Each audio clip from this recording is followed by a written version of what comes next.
दो महत्वपूर्ण मुद्दों की तरफ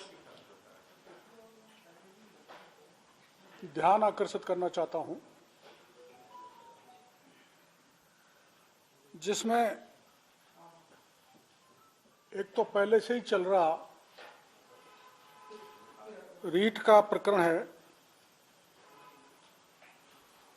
और दूसरा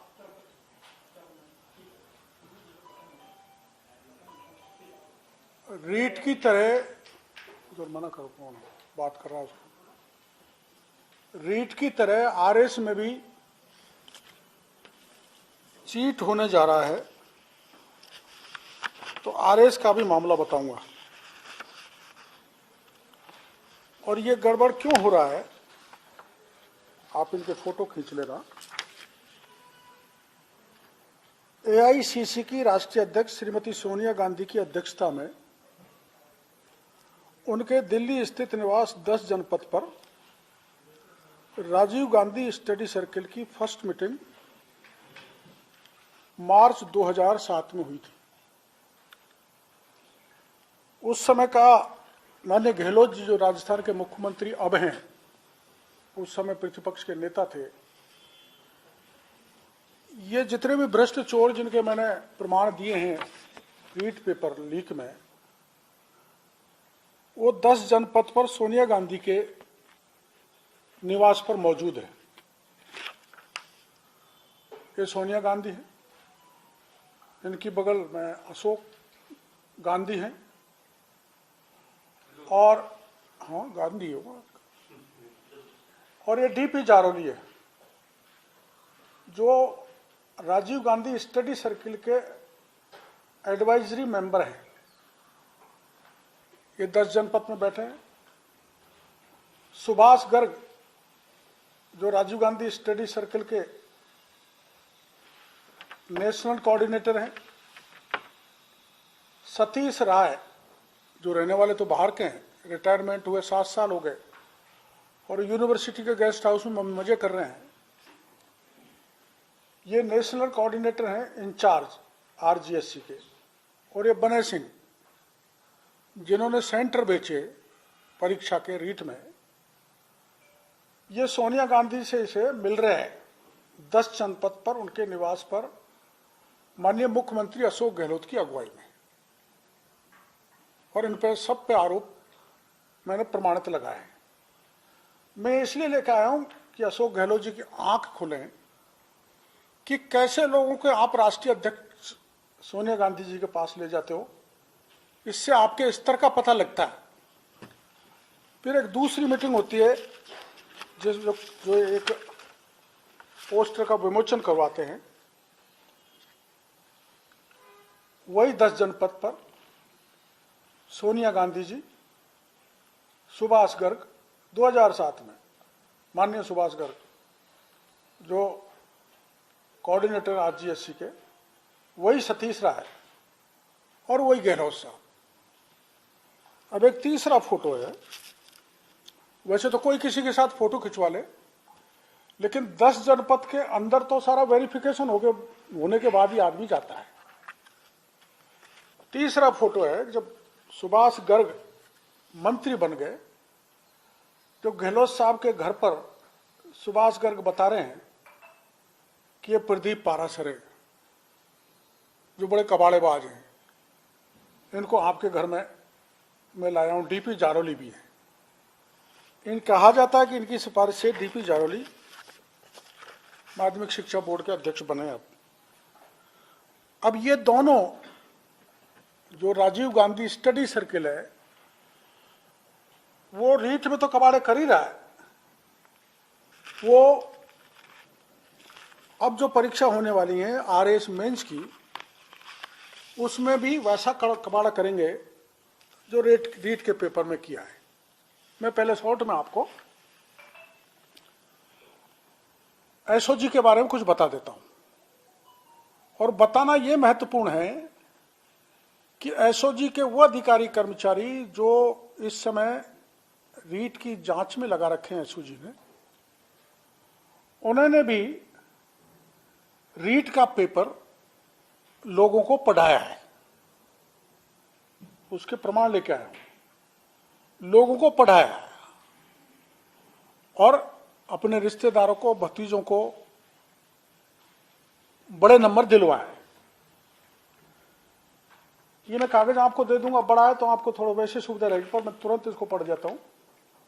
एसओजी के चालान में महेंद्र गुर्जर पुत्र महेश चंद गुर्जर, जिसे रीट पेपर लीक प्रकरण में 22/10/2021 को गिरफ्तार किया गया, उसने अपने बयान में एसओजी के सीआई मोहन पोसवाल को अजय शर्मा एवं सुभाष शर्मा से पेपर लेना बताया, लेकिन अजय शर्मा एवं सुभाष शर्मा को एसओजी ने आज तक गिरफ्तार नहीं किया।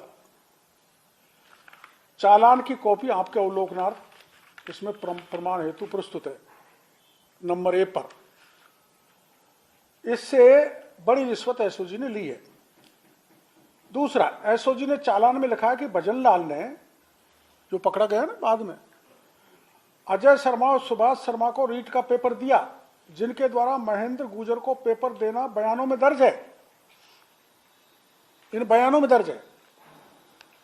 फिर भी अजय शर्मा और सुभाष शर्मा को एसओजी ने गिरफ्तार नहीं किया। चालान की प्रति आपके अवलोकनार्थ इसमें संलग्न है।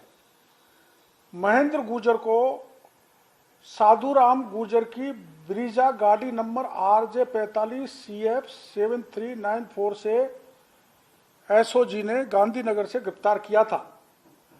साधुराम गुर्जर शिक्षक संकुल में प्रतिनियुक्ति पर व्याख्याता के पद पर काम कर रहा है। जिसने भी पेपर लीक किया है और इस साधुराम से एसओजी ने भी अपने लोगों को पेपर दिलाए। साधुराम और महेंद्र गुर्जर जब एक साथ थे तो महेंद्र को तो एसओजी ने पकड़ लिया, लेकिन साधुराम को आज तक नहीं पकड़ा, नहीं उस ब्रीजा गाड़ी को आज तक जब्त किया, बाकी सब वाहनों को अब तक जब्त किया है। चौथी चीज, कई निर्दोष लोगों को एसओजी ने झूठा फंसाकर चालान किया है, जो मैं बात पहले कह चुका हूं। मैं माननीय एडीजी से कहना चाहूंगा कि आप ये सीडीआर की कॉल डिटेल किसी अच्छे अफसर से निकलवाएं, जिससे पता लगेगा कि दोषियों को बचाया गया है, क्योंकि उसमें उनकी बातें हैं आपस में, और निर्दोषों को फंसाया गया है।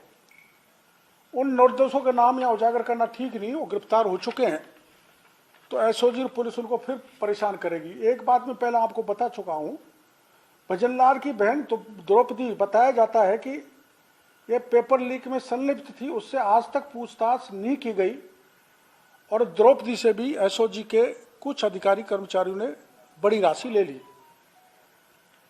एक कमल यादव पुत्र शीशराम को गिरफ्तार किया एसओजी ने। एसओजी ने कमल के चालान में लिखा है कि कमल को पेपर महेंद्र गुर्जर के मार्फत आया, उसकी चालान की कॉपी इसमें संलग्न है।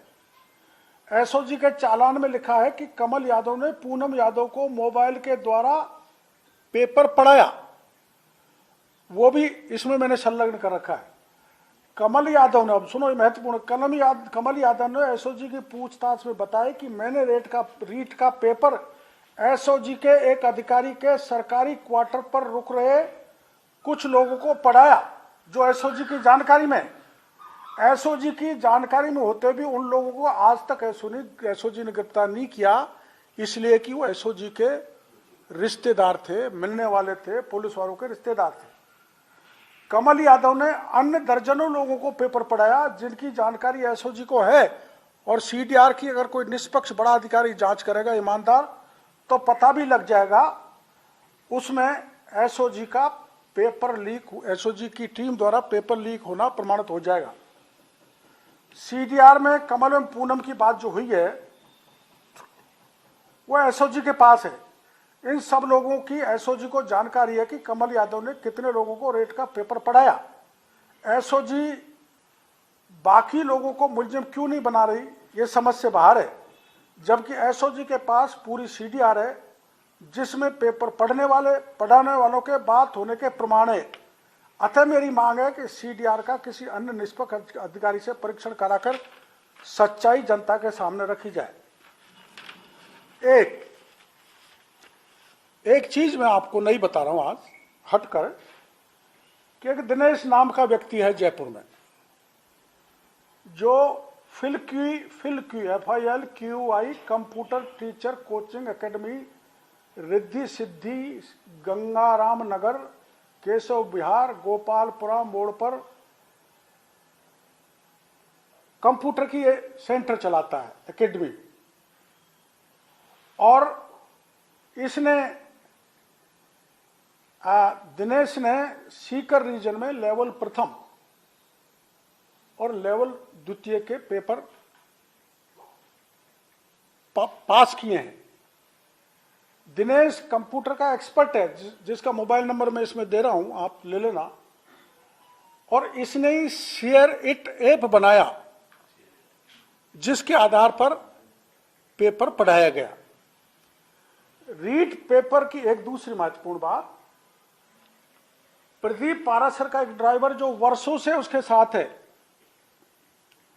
बताया जाता है कि उसकी गाड़ी से सीकर के लिए अलग से रीट के पेपर भिजवाए गए, जिसका गाड़ी नंबर RJ14EP0713 है, जो शिक्षा संकुल से पेपर लेकर गया था।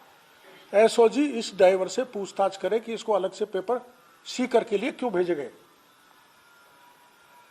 रीट पेपर लीक की बहस के दौरान राजस्थान विधानसभा में माननीय प्रतिपक्ष के नेता श्री गुलाब चंद कटारिया द्वारा यह पूछे जाने पर कि वो 4 लोग कौन हैं जिनके आदेश शिक्षा संकुल में लगाने के दिए थे प्रदीप पारासर के अलावा, तो माननीय शांति धारीवाल जी ने जवाब दिया कि जिला कलेक्टर जयपुर श्री अंतर सिंह नेहरा के आदेश पर 4 लोग लगाए गए, जबकि उन 4 लोगों का आदेश न तो कलेक्टर ने दिया, न सरकार के किसी रिकॉर्ड पर उपलब्ध नहीं है, जिसमें Dhyanchand Gothwal, doctor BS Parmar, doctor Subhash Yadav, doctor Randhir Singh ने शिक्षा संकुल में डॉक्टर प्रदीप पारासर की अगुवाई में पेपर लीक करने में अहम भूमिका निभाई है।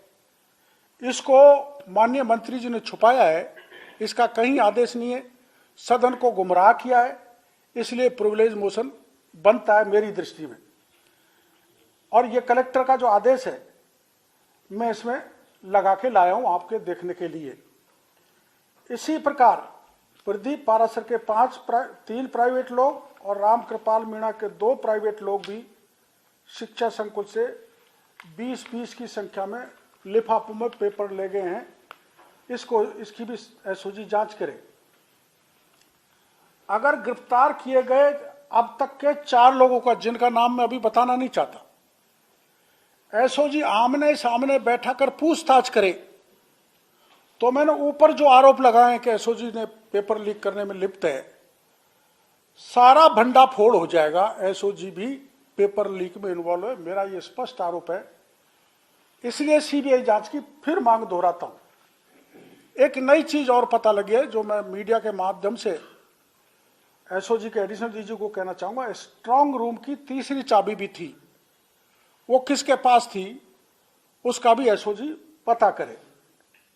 और मैंने ये आपको बता ही दिया कि रीट पेपर लीक के बड़े पदाधिकारियों ने 10 जनपद पर पहुंचकर आरजीएससी के समन्वयक वगैरह आदि माननीय मुख्यमंत्री जी अगुवाई में कैसे गए, तो इनका सूत्र संपर्क संबंध 10 जनपद तक है। इसलिए सीबीआई की जांच अब संभव नहीं है, क्योंकि आंच 10 जनपद तक आएगी। अब ये चूंकि सीबीआई जांच नहीं करेगी, मैं एक दिन ईडी के सामने धरने पर बैठा था, अब मैं कुछ अभ्यर्थियों को लेकर पुनः जल्दी निकट भविष्य में ईडी के दफ्तर के सामने बैठूंगा, धरना दूंगा और ईडी से आग्रह करूंगा कि इसमें करोड़ों का हेर फेर हुआ है, लेन देन हुई है, इसलिए इन सब चोरों को पूछा जाए और सरकारी धन का जिस ढंग से दुरुपयोग किया गया है उनको दंडित किया जाए, सजा दी जाए। अब ऐसा ही मामला आरएस में होने वाला है, और आपको पता है कि कई दिनों से आरएस के अभ्यर्थी यूनिवर्सिटी में अनशन पर हैं। जिनकी ज़्यादा हालात खराब हो गई वो एसएमएस में जीवन और मौत के भूत अपना जिंदगी जी रहे हैं। इसमें महत्वपूर्ण तथ्य मैं आपको बताना चाहता हूं। एक प्रोफेसर है बीएम शर्मा, जो आरपीएससी के चेयरमैन रहे हैं, जो इस समय Gandhian institute of social science and good governance के अध्यक्ष है। वैसे तो आरपीएससी यूपीएससी के पद पर रहने वाले व्यक्ति को लाभ के पद पर नहीं बैठाया जा सकता, किंतु गहलोत साहब की मेहरबानी से प्रोफेसर बीएम शर्मा को Gandhian institute of social science and good governance के अध्यक्ष पद पर विराजमान कर रखा है। बताया जाता है कि गांधीयन इंस्टीट्यूट को चलाने के लिए सरकार ने करीबन 100 करोड़ रुपए एडमिनिस्ट्रेटिव आदेश से प्रदान कर दिए, जिसका विधानसभा में कोई एक्ट नहीं लाया गया, ना ही आदेश जारी किया गया। इतनी बड़ी रकम को लेके Gandhian institute of social science and governance तथा आरजीएससी के लोग मिलकर, पदाधिकारी मिलकर गबन कर रहे हैं।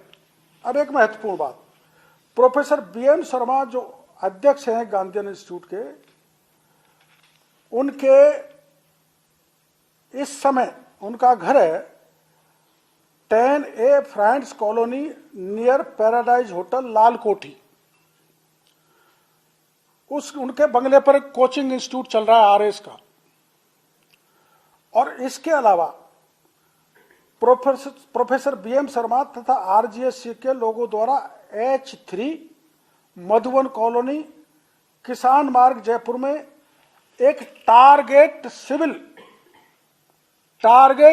कैसे भी साम दाम दंड भेद से सिविल अफसर बनना, आरएस आरपीएस बनना है, का कोचिंग सेंटर चलाया जा रहा है, जिसमें आरएस मेन का एग्जाम का सिलेबस बीच परीक्षा में बदला है। तो मैं कागज लेकर आया हूं कितना बदला है। वो प्रोफेसर बीएम शर्मा एवं आरजीएससी के लोगों के मनमाफिक तैयार किया गया है, ताकि बड़ी लेन देन करके आरपीएससी से ज्यादा से ज्यादा अपने लोगों को चयन कराया जा सके तथा जिनाए लोगों का हक मारा जा सके। अब इसमें नियम क्या है, जरा इनको आप ध्यान से सुन लो। परीक्षा की अधिसूचना के समय जो सिलेबस बनता है उसे बीच में नहीं बदल सकते। अधिसूचना के साथ ही जो सिलेबस बन गया वो कोई विषम परिस्थिति में ही बदला जा सकता है, किंतु ये सिलेबस अधिसूचना के बाद बदला गया है, जो हाई कोर्ट और सुप्रीम कोर्ट के आदेश का उल्लंघन में। हाई कोर्ट और सुप्रीम कोर्ट का आदेश भी लेके आया हूं, मैं पढ़ के सुना देता हूं। वो हाई कोर्ट और सुप्रीम कोर्ट का आदेश ये है, SB civil writ petition number 3083/2018, दूसरी SB civil writ petition number 3016/2018, तीसरी SB civil writ petition number 3107/2018। इसमें आदेश है कोर्ट का, complete syllabus as put on website usually at the time the advertisement for appointment is issued. अधिसूचना के समय पर ही, और in some cases where syllabus is not provided, किसी कारण से on the date of the advertisement, it is provided on the subsequent date before reasonable time of the candidate of the examination। और इसमें सुप्रीम कोर्ट का भी एक आदेश है इसी संबंध का कि आप बीच में सिलेबस नहीं बदल सकते। लेकिन इन सिलेबसों ने हाई कोर्ट और सुप्रीम कोर्ट के आदेश के बाद भी ये आरजीएससी और प्रोफेसर बीएम शर्मा जो कोचिंग सेंटर भी नहीं चला सकता, क्योंकि वो लाभ के पद के बैठा सरकार के पे, फिर भी कोचिंग सेंटर चला रहे हैं। और प्रोफेसर बीएम शर्मा की मंडली ने आरएस मेन के एग्जाम के 40-50% सिलेबस को बदल दिया है। अतः मेरी आरएस मेन की एग्जाम देने वाले धरनार्थियों की मांग सरकार से है कि उनकी मांग सही है, उनकी मांग के अनुसार परीक्षा की तिथि बढ़ाई जाए, जिससे एक और बड़े घोटाले से बचाया जा सके तथा आरएस के अभ्यर्थियों का भविष्य के साथ किसी प्रकार की खिलवाड़ नहीं हो। ये टारगेट सिविल फोटो, ये टारगेट सिविल के 2 और 2 4 4 8 4 12 4 16 लोग जो आरजीएससी के से जुड़े हुए हैं। ये टारगेट सिविल जिसमें बीएम शर्मा विज्ञापन है, एक जिम्मेदार पद पर सरकार ने बैठा रखा है और वो कोचिंग सेंटर चला रहे हैं। इन सब के ये नाम है जो कौन कौन से सब्जेक्ट के, ज्यादा समय लग जाएगा। कोई सोशल साइंस का है, कोई ज्योग्राफी का है, कोई पॉलिटिकल साइंस का है, कोई हिस्ट्री का है। और इसके अलावा ये फ्रेंड लाइब्रेरी और चला रखी है अपने रेजिडेंस पर,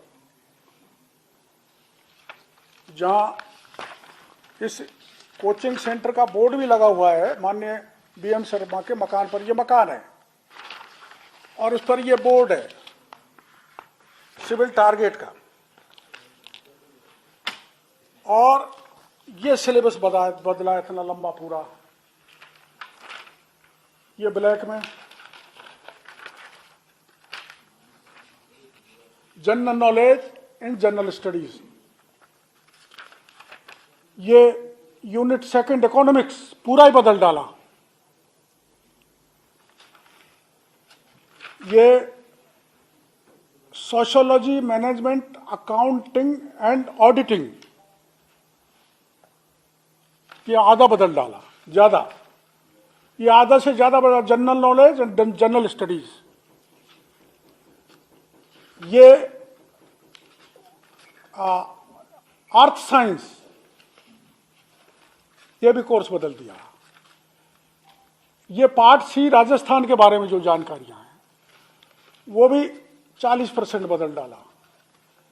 जनरल नॉलेज का एक और बदल डाला, ये concept issues in dynamic of public administration, इसमें भी बदलाव कर दिया। स्पोर्ट्स एंड योगा में भी बदलाव कर दिया। बिहेवियर और law, general Hindi, general English, इसमें बदलाव कर डाला। इतना बड़ा बदलाव नोटिफिकेशन के बाद नहीं कर सकते, कानून के विरुद्ध है।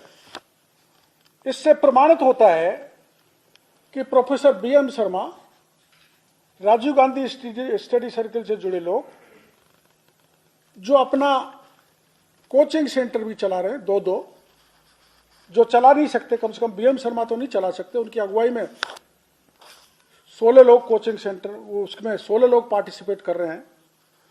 उन्होंने जो मैटर दिया है, जो सिविल टारगेट है, उसने जो मैटर दिया है सिलेबस में, वही मैटर इस सिलेबस में डाला गया है। इसलिए मेरा स्पष्ट आरोप है कि ये रीट की तरह आरएस के अभ्यर्थियों के साथ चीट होगी। इसलिए माननीय मुख्यमंत्री जी, आप बड़े संवेदनशील हैं, आप ऐसी चीजों को बर्दाश्त नहीं करते। इसकी जांच कराई जाए गहराई से, ये बीएम शर्मा जी का भी इलाज किया जाए। ये आपको फिर वैसे ही बदनाम करेंगे जैसे जारौली और प्रदीप पारासर ने और सुभाष गर्ग ने किया है। क्योंकि इसके और मामले मेरे पास है जिनको मैं, अगर आपने आरएस की परीक्षा आगे नहीं खिसकाई तो उनको मैं आगे उजागर करूंगा। भलाई इसी में है कि हजारों अभ्यर्थियों के हित में इस आरएस की परीक्षा को इसलिए आगे खिसका दिया जाए कि ये मिलजुल के सिलेबस बनाया गया है, जिसकी जानकारी सिविल टारगेट के कोचिंग लेने वाले छात्रों को है। इसलिए उस सिलेबस को रिवाइज किया जाए और अभ्यर्थियों को पर्याप्त पढ़ाई करने का समय दिया जाए। इतना ही आप लोगों के बीच में मेरा निवेदन है। और मैंने संपर्क इन पूरा आरजीएससी का, मुख्यमंत्री जी का तो है ही 10 जनपद से, बाकी सबका बता दिया। 10 जनपद तक संबंध रखने वाले व्यक्तियों को एसओजी उन पर कार्रवाई नहीं कर सकती। इसलिए पुनः सीबीआई की जांच की मांग करता हूं।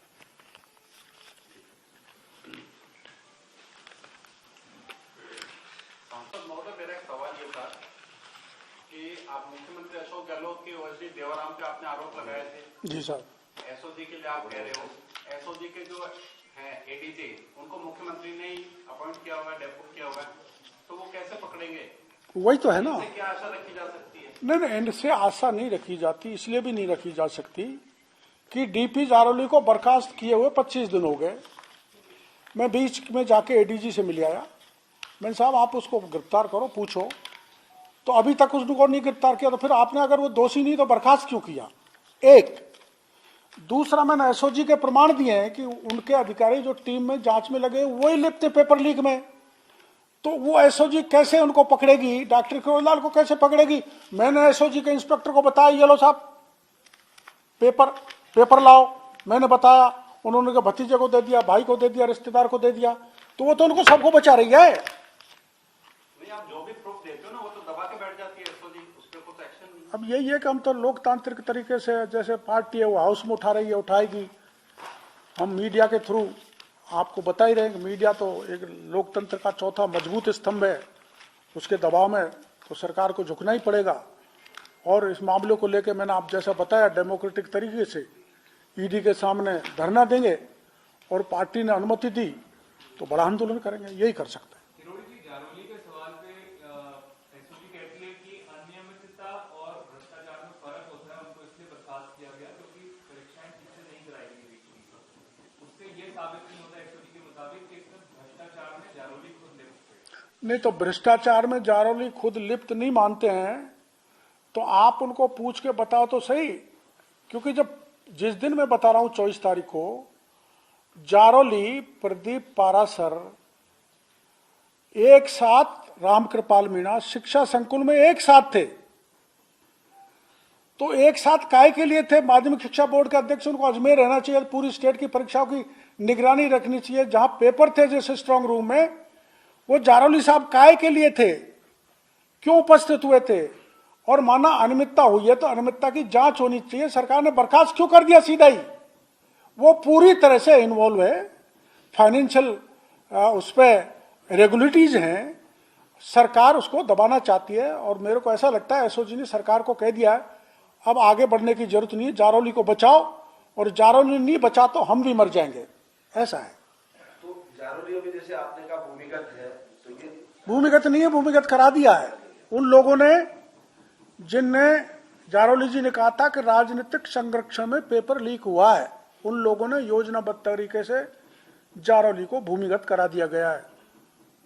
आरएस मेंस के सिलेबस में जो परिवर्तन किए गए, क्या लगता है ये इस कोचिंग इंस्टीट्यूट के दबाव के कारण किया गया है? मैंने आपको ये कहा, मैं ये तो नहीं कह सकता इनका दबाव है, पर जो परिवर्तन किया है ज्यादातर, वो जो ये जो इंस्टीट्यूट है सिविल टारगेट, उसमें मैंने जो आपको 16 नाम बताए हैं, वो प्लस प्रोफेसर बीएम शर्मा और आरजीएचसी के कुछ लोगों ने सिलेबस का मैटर दिया है चेंज करने का, ऐसा बताया जाता है, जिसके प्रमाण भी मैं अगली उसमें दे दूंगा आपको। और जो जो पेपर में सिलेबस में चेंज किया, जब इनिशियली आपने नोटिफिकेशन के टाइम पे सिलेबस दे डाला तो आपने चेंज क्यों किया? तो मेरा शक है कि इनके कहने से किया, जो टारगेटेड अपने आरएस को सिलेक्ट कराएंगे, और वो आरजीएससी से जुड़े लोग हैं, और आरजीएससी माननीय मुख्यमंत्री जी से जुड़ी हुई है, माननीय मुख्यमंत्री जी 10 जनपद से जुड़े हुए हैं, ये सर्वविदित है, जो मैंने आपको कागज दे दिया।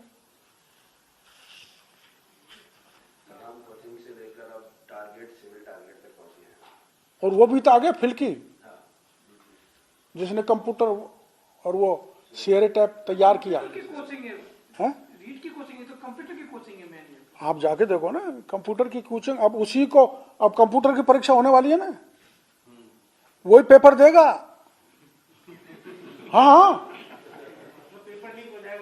वही पेपर बना के देगा,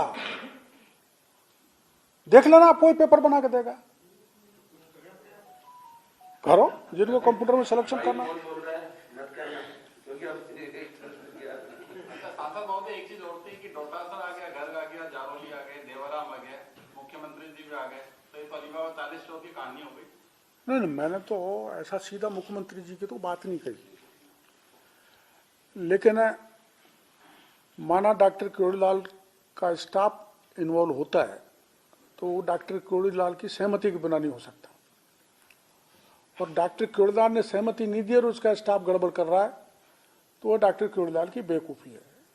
तो मैं तो फंसूंगा ही फंसूंगा, देर सवेर फंसना ही है मेरे को, तो सीबीआई जांच हो गई तो।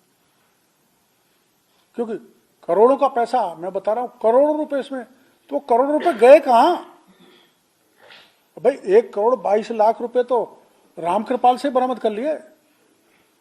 और मैंने एक केस बताया था 90 लाख रुपए का, जिसके एफआईआर दायर, जिसका मर्डर हो गया, वहां तो अब मैं कागज ला रहा हूं 7 करोड़ रुपए इकट्ठे हुए हैं, जिसके 6 करोड़ रुपए एक नेताजी के पास हैं, वो भी कागज आने वाले हैं, वो भी सत्ताधारी दल से जुड़े हुए हैं। तो करोड़ों रुपए का कारोबार हुआ है। माना मुख्यमंत्री जी अपने आप को पाक साफ कहे हैं, तो मुख्यमंत्री तो वो ही हैं। उनकी छत्र छाया में भ्रष्टाचार इतने चरम पर है, लाखों अभ्यर्थियों के भविष्य के साथ खिलवाड़ कर रहे हैं गहलोत साहब, और कुंडली मार के बैठी है ऐसो जी। वो अपने आप को ईमानदार कहते हैं, गांधीवादी कहते हैं, संवेदनशील कहते हैं, तो हर गलती सजा मानती है। तो आप क्यों बचना चाहते हैं? कोई होगा जो होगा, जेल के सीख समझ जाएंगे। आप तो अपने आप को पाक साफ रखो। ये मुख्यमंत्री जी को मैं कहना चाहता हूं मीडिया के जरिए, वो अपनी ईमानदारी को बरकरार रखना चाहते हैं तो प्रकरण सीबीआई को जाना ही चाहिए। डॉक्टर साहब, आप सीबीआई की जांच की मांग कर रहे हैं, सरकार सीबीआई को दे नहीं रही। एक रास्ता बचता है कि कोर्ट के जरिए सीबीआई से मांग की जाए। वो तो कोर्ट में, तो जाएंगे सीबीआई? कोर्ट में लोग गए हुए हैं लोग, अब कोर्ट का फैसला तो नहीं, आप और आपकी पार्टी? न, हम पार्टी का एबीवीपी गई हुई है, पार्टी ने शायद कोई लगाया नहीं, लगाई हो तो मेरी जानकारी में नहीं है। मैंने लगाया था शुरू स्टेज में, जो खारिज हो गई थी। दोबारा करेंगे? अब एबीवीपी ने लगा रखी है तो नई पार्टी से पूछ लेंगे, कोई नई लगानी होगी तो इतने प्रमाण दे रहा हूं कोर्ट को सामने रखने के लिए, इसमें कोई। किरोड़ी साहब, जो फोटो आज भी बताए 10 जनपद के, क्या ये मीटिंग है वो अशोक गहलोत की मध्यस्थता में हुई है? और क्या है ना, करवाई ये मीटिंग? क्या आरोप अरे लगा रहे हैं? अरे यार, हाँ, बिना गहलोत का घुस जाएगा पारा शर्मा, बने सिंह। लो ना, आप एक फोटो ले लो। 10 जनपद का वो मकान है जहां सोनिया गांधी मीटिंग करती है। Number 1 meeting, number 2 meeting, number 3 meeting.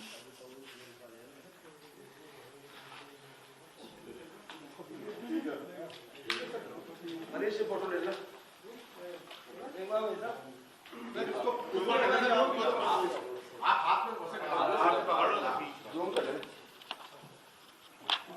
भाई साहब,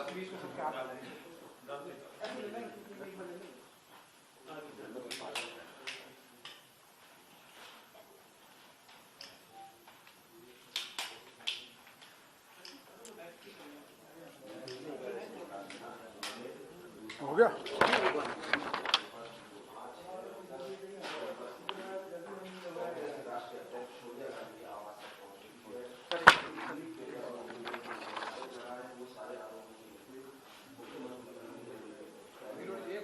पहली मीटिंग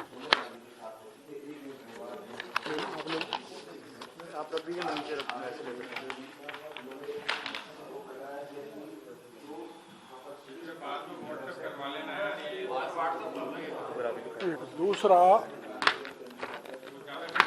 दूसरी मीटिंग ये लो।